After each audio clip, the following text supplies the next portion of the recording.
ప్రభు యొక్క ఘనమైన నామాన్ని బట్టి ప్రతి ఒక్కరికి వందనాలు చెల్లిస్తూ ఉన్నాను. నిజమైనటువంటి ప్రేమ అది ఎల్లప్పుడూ కూడా ఒకేలా ఉంటుంది.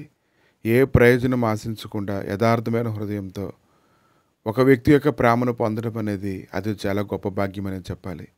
నిజమైనటువంటి ప్రేమలో ఎంత మాత్రం కూడా కల్తీ ఉండదు.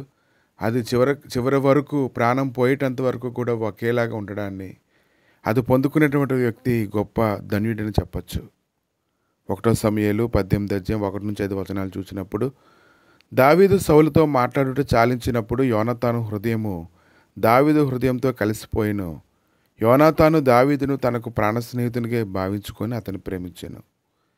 ఎందుకు యోనాతాను దావీదుని ప్రాణ స్నేహితుడిగా ప్రేమించాడంటే దావీదు పట్ల దేవుని యొక్క ఉద్దేశాన్ని అతను గ్రహించుకొని దావీదుని ఆ యొక్క రాజ్యానికి రాజుగా చేయాలని కోరుకుంటూ ఉన్నాడు. కాబట్టి యోనాతాను దానిని గౌరవించడాన్ని మనం చూస్తూ ఉన్నాము. ఇంకా యోనాతాను దావీదుకి తన యుద్ధంలో ఉపయోగించేటువంటి తన సొంత సామాగ్రిని, విల్లుని, నడికట్టును, దుప్పటిని ప్రత్యేకమైనటువంటి బహుమతిగా ఇవ్వడాన్ని మనం చూస్తూ ఉన్నాము.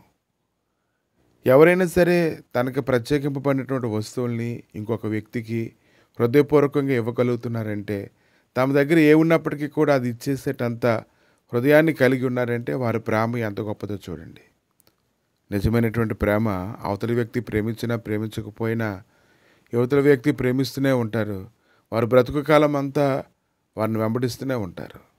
యోనాతాను హృదయంలో తన సొంత సామాగ్రిని దావీదుకి ఇచ్చేటంత గొప్ప హృదయం అతనిలో ఉంది. ఒక ప్రత్యేకమైనటువంటి బహుమతినే చెప్పాలి. కనుక ఈ దినాన దావీదుని, యోనాతాన్ని అనేటువంటి వ్యక్తులను చూసినప్పుడు వారిద్దరి మధ్యలో ఉన్నటువంటి గొప్ప ప్రేమ కలిగినటువంటి సంబంధాన్ని మనం జ్ఞాపకం చేసుకోగలగాలి.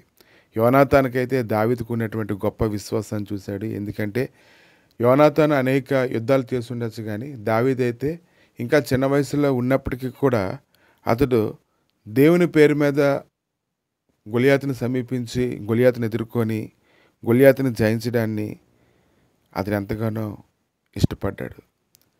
కాబట్టి ఎప్పుడైనా సరే ఇద్దరు వ్యక్తుల మధ్య ఉండేటువంటి ఒప్పందం అది నిజమైనది ఉండాలి, అది ప్రేమపూర్వకమైనది ఉండాలి.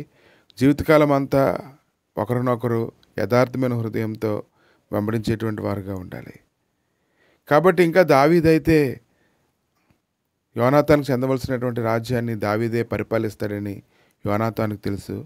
కానీ యోనాతాను అయితే ఏ విధమైనటువంటి దాపరికాలు లేకుండా హృదయపూర్వకంగా దావీదుని ప్రేమించడాన్ని చూస్తూ ఉన్నాం.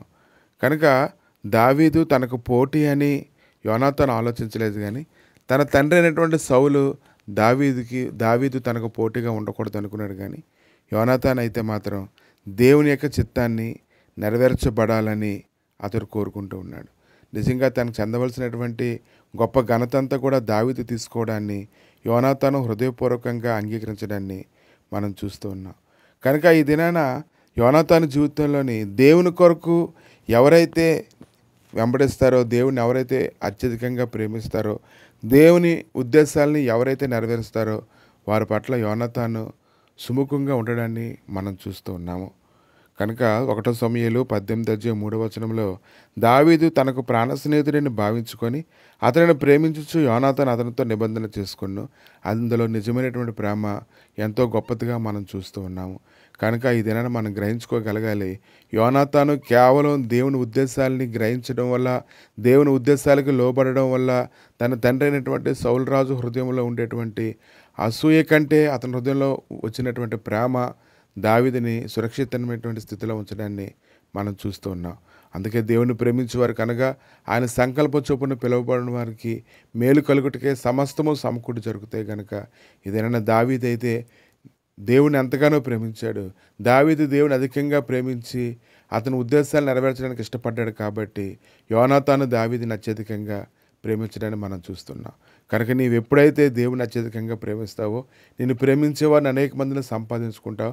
వారు నీ కొరకు ప్రాణం పెట్టే విధంగా ఉంటారు. వారు ఇంకా అత్యధికంగా నీ ఎట్లా శ్రద్ధ తీసుకునేటువంటి వారుగా ఉంటారు. ప్రభువా, మీ దయగలిగిన హస్తాలకు అప్పగించుకుంటుండగా ఎవరైతే ప్రభా నాయన నీ ఉద్దేశాలు నెరవేరుస్తారో, నీ చిత్త పట్ల నేను ఆసక్తి కలిగి ఉంటారో వారికి అన్ని విషయాలు నాయన నీ కృపను బట్టి సమృద్ధిగా జరుగుతుంది తండ్రి. అన్ని విషయాల్లో ప్రభా నడిపింపు నువ్వు అనుగ్రహిస్తావు నాయన.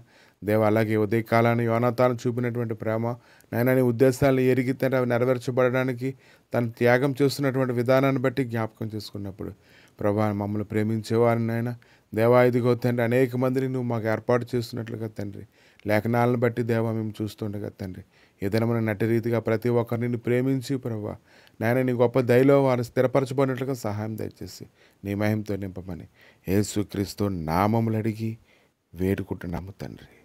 ఆమేన్.